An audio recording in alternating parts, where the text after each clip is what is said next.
So you're thinking about moving to Raleigh, North Carolina to buy new construction and you don't know where to start? Well, in today's video, we're going to go over the 8 questions you must ask before buying new construction, and stay tuned to the end for a bonus question that all of our clients get the answer to before going under contract, and we're getting after it next. Okay, Chris, today's topic is something that we get asked about so often. People, they try to traverse that new home, new construction market, and they don't know where to begin. It can seem a little overwhelming, especially if you've never gone through that process before. You go into the on-site agents, they're throwing a lot of information at you, and you're just like, what do I even ask? What are they talking about? That's right. Certainly, we hope you choose to work with us. We're brokers here at Crossroads Residential, and our information is in the description box below. So if you have any questions or you're thinking about making that move to Raleigh, get up with us, give us a call, shoot us a text, send us an email. We'd love to help you make a smooth move to Raleigh. Now, we make sure our clients get the answer to these 8 questions, but we want to make sure everybody does before they go under contract. And Chris, our first question is, how much is the deposit that is required by the builder? So you can see variations in that. It can range anywhere from 1 to 5%, or there could be a flat fee in some scenarios. Right. So typically we find that has something to do with how far along the home is. So if you're building, from the dirt up, completely yours, and you're going to pick out the colors, and some builders, one of our ones we really like, Mungo Homes, they allow you to actually make some construction changes. So those changes are going to be part of what you have to pay.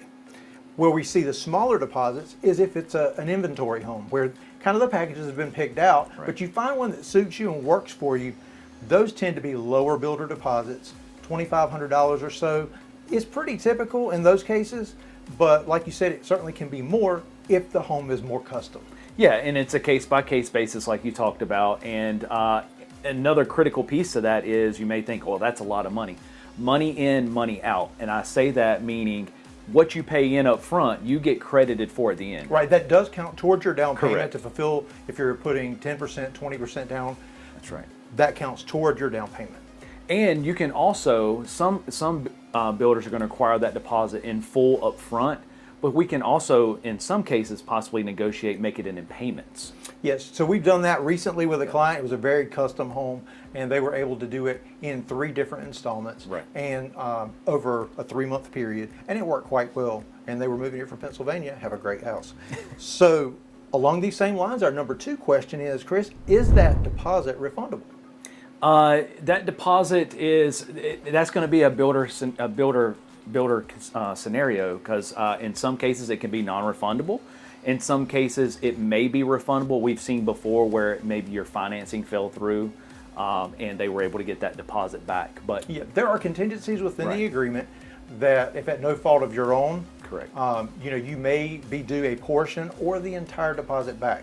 Again, it does come down to how custom the home is and any alterations you've made. But we have successfully, because we had someone who actually just changed their mind, to be quite honest. And he was a great builder. We were able to get our client a full refund, because we negotiate hard on your behalf and try to see you through whatever can come up. But, okay, number 3, I didn't mean to cut you off. Nope, you're good. Number 3, what are the builder incentives? So you need to ask, what are the builder incentives? Because keep in mind, the on-site agents, they're great. They know all about their community. They work for the builder. With our clients, we represent them and them alone, and we're going to ask those questions. What are your current incentives? And if there was ever a critical time, Chris, for those incentives, it is now with the rates the way they are. So those incentives can vary, again, builder to builder. You're going to hear them say that and it also can vary based on the stages of the construction it currently is.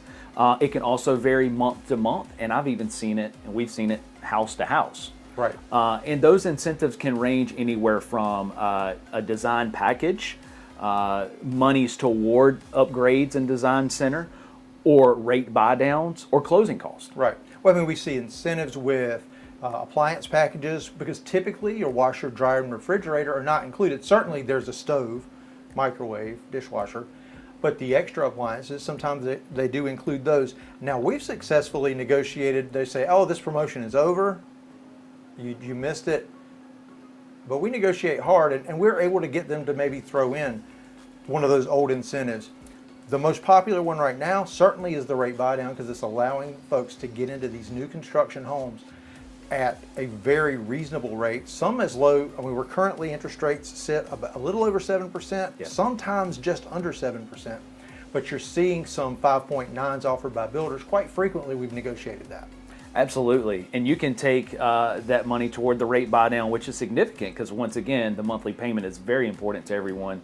But also, another cool piece to some of these incentives with these builders, it's, let's say they'll give you $15,000. You can take $10,000 of that and apply it toward a rate buy down, and the other $5,000 toward an incentive, like a design center change. That's right.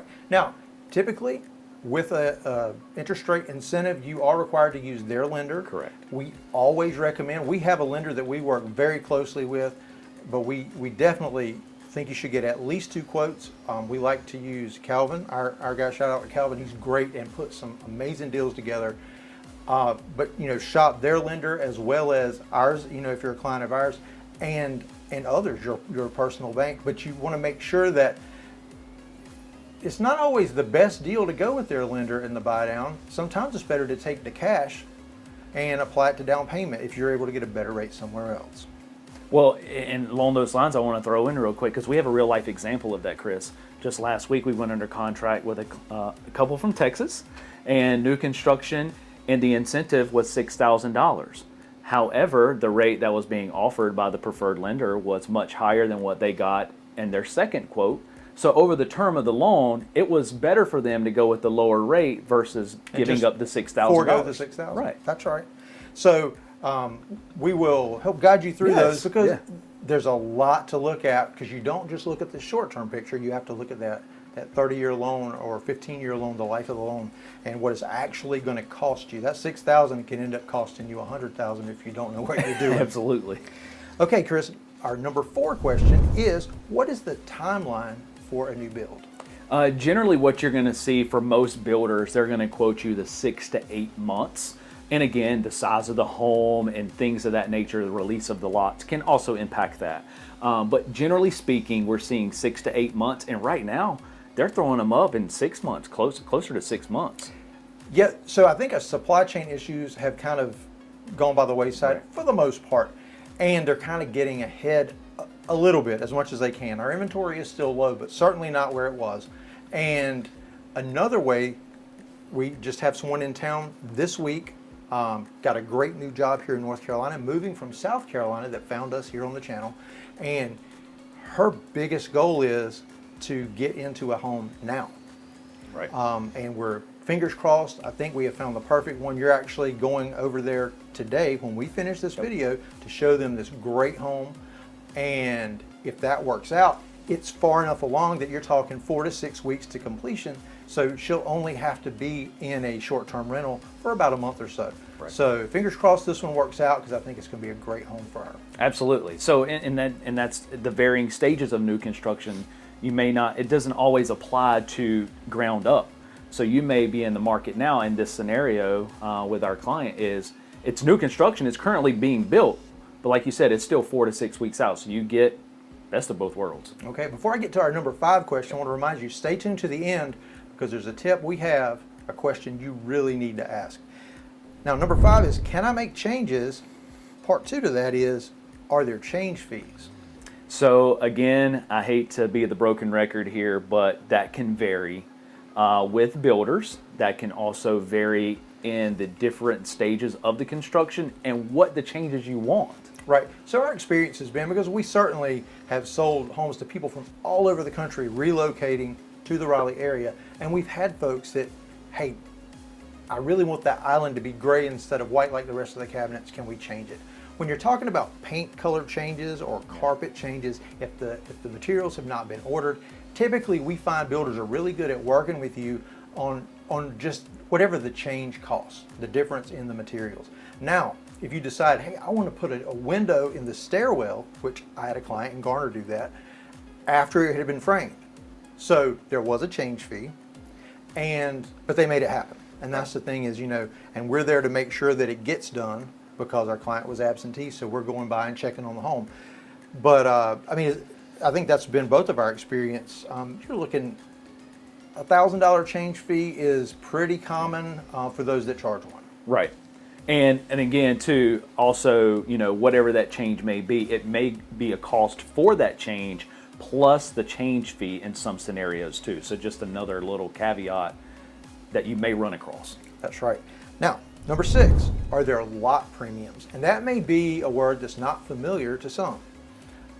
Certainly there are more preferred areas than others. A lot of times if there's a lot that's near the amenities, the swimming pools and the recreational areas, they may be a little more. If it's backed up to, or it's on a cul-de-sac backed up to a wooded space, so you have a lot of privacy, they put a premium on those lots, Chris. They put a premium on those lots, and they can range in price and community to community. So also along those lines too. So if you find, you may see the base price of a home.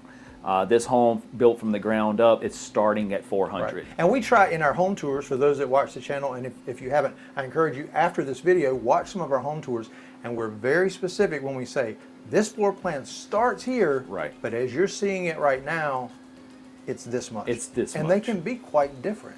Absolutely. And part of that is it doesn't already include that lot premium, which may be $20,000, $10,000. So then it's that lot premium plus the $400 starting of the price of the home. Now, there are other scenarios where the home is already under construction or almost to completion where they've already included that lot premium in the price. That's right. If you see a price for a specific lot or address, that's the price. It does include all of that. Right. Now, ways you can tell if there's going to be a lot premium, if it's on a corner, as we said, if it backs up to trees, if it's a lot on a cul-de-sac, if it's near the amenities, if for whatever reason it's a larger yard, because you'll have, in some of the communities that are more compact, like Window Falls, a lot of the yards are 0.08 acres. Well, the way it works out on a block, they may have one that's 0.2 acres. Well, that's much larger, so there's going to be a premium there. And we can help you navigate through that process as well. Now, number 7, Chris, is what standard features come with the house? So standard features, again, builder to builder, community to community. I should record that part of what you say that every time. It's about full disclosure, right? Absolutely. You couldn't be more right on that, because we had a client, and I don't mean to jump over you, no, but I'm passionate about this topic. Yes. There are specific builders that, believe it or not, don't include a light fixture overhead in the room. That's correct. They literally charge for a light. Yeah, for a light. So you're going to have varying packages.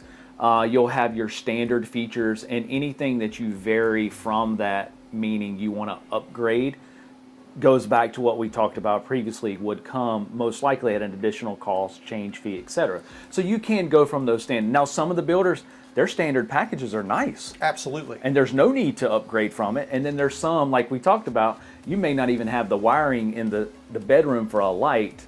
Yeah, and something to keep in mind too is when you're in the design center, it is really easy. It's like being in a casino and you're spending chips. The reason they don't have you use real money is it feels like money. In there, we can just add it on. We can just add it on. We're there sitting right beside our clients and helping them with some input. For example, granite countertops or quartz countertops, they'll have their different tiers, 1, 2, 3, or A, B, C. And if you just are in love with a specific quartz countertop, you're buying it for yourself, because as far as value in your home, it's negligible. It's not going to make any difference if you get the lower tier quartz or you pay the extra $8,000 for the better quartz. Quartz is quartz in a resale. So just know that you're buying it for your enjoyment, but certain features like that, and we can go through all those with you when you reach out to us, they don't translate into more money for the house every time. Absolutely not. And hey, I put tier 1 granite in my house and I love it. Hey, I don't know no different. Granite is granite. Granite is granite. Okay.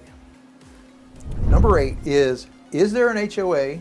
And if so, what are the rules and what are the costs? You need to ask that question. That is a critical piece, and should I say it again? It can vary. It varies from neighborhood to neighborhood and builder to builder. Yeah. How about that? I did it for you. Yeah, there you go. Mostly what you're going to see now, it's going to be rare to see, and it's primarily in a new construction, absolutely, a neighborhood without an HOA. There are a few small boutique builders that have built, but they're on odd lots on main roads. They're not in subdivisions. I don't recall in the last 5 years seeing a new construction subdivision that doesn't have an HOA. It doesn't have an HOA, and it's going to vary what is included in that HOA cost. You may have a monthly payment for your HOA. You may have a quarterly or an annually. In some scenarios, you may have where you're paying an HOA fee monthly to the actual subdivision you live in, but the overall community is another fee. Flowers plantation is a good Correct. example of that, which we featured on the channel a lot. There is an overall flowers plantation fee, and then there's one for your individual subdivisions, because Flowers is made up of 45 subdivisions, so huge community. One other thing that varies quite a bit is a townhome is going to have significantly higher HOAs, but value comes with that. Value comes with that. So generally what you'll see with the HOAs for townhomes, it can include your lawn maintenance, cable, internet in some cases, trash, but the exterior of the home. Exterior building maintenance is Correct. included. Is included. So, in fact, we just left McKenzie Meadows, which is our offices here in Wendell, and we're previewing it for some clients that are coming in from Virginia this weekend, and it includes the cable and the internet there. Correct. So, I mean, so you got to compare apples to apples, so you want to know that. The other piece of that was rules. And so, for example, if you want to have a garden in your backyard, there may be regulations. We have a lot of folks that have interest in fencing in their backyard. So we thoroughly check out the restrictive covenants and the rules of the HOA so that we only show you homes that meet the criteria. For example, we've had clients that wanted to have an at-home business. Some HOAs prohibit that. Yes. And so we have to make sure for our clients, and we encourage you, if you're buying new construction, ask that question and make sure that your intended use, if you want that swimming pool in the backyard, make sure it's allowed. It is critical, and I cannot express enough how critical that is, and to get a copy of those, right? Your own copy, read through them as well. You may have architectural committee reviews that if you want to put a structure in your yard or something, even a trampoline. We've had clients ask about that. In some cases, a neighborhood may not allow a trampoline. Not allowed. Yeah. So ask that question. Okay, we're to our bonus question, and it's something that we share with all of our clients, and I'm not sure exactly why every agent doesn't share this with their clients, but should I have a home inspection done on my new home? And a lot of people think, oh, it's new construction, I shouldn't have a a third-party private inspection done because everything's brand new, right?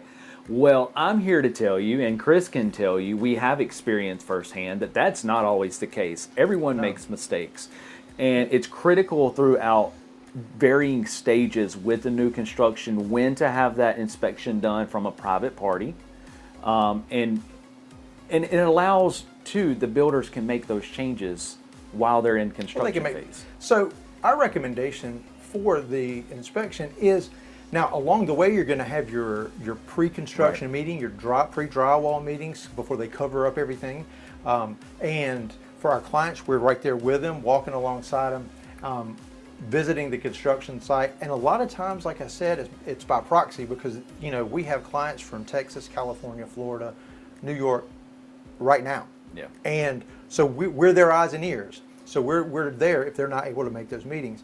The blue tape walkthrough, where you find any imperfections, and we are in there taping everything off, and they're fixing it. Before closing, just like on a resale home, we strongly recommend our clients have a home inspection, because that's the time to find anything that the county inspectors missed. Yes, that new home has been inspected by the county and has a certificate of occupancy before you can close on it. But like you said, they can miss things. And this way it gives you that peace of mind that it is done properly. But that's not the whole answer to this question. Not only should you have one home inspection done on your new home, you should have two. Your second home inspection should be completed at month 10, because you have in North Carolina the implied 1-year warranty on all the trades and the features of the home. That gives you time to find out anything that's going on, and request a repair before that 1-year warranty runs out. Yep. I cannot stress enough how important that is. We deal with some great builders in the area, but any system, anything can be missed, things happen. This way you can have that peace of mind to know if there's a problem with my home, I'm going to take full advantage of that warranty that the builder offered and make sure I get everything fixed before it runs out. And that is so critical. It is. So if you're thinking about buying new construction and you don't know where to start, well, we can help you get started, and not only started, but see you all the way through to a smooth move to Raleigh. So give us a call, shoot us a text, or send us an email, and choose Crossroads Residential. Because we'll make it happen.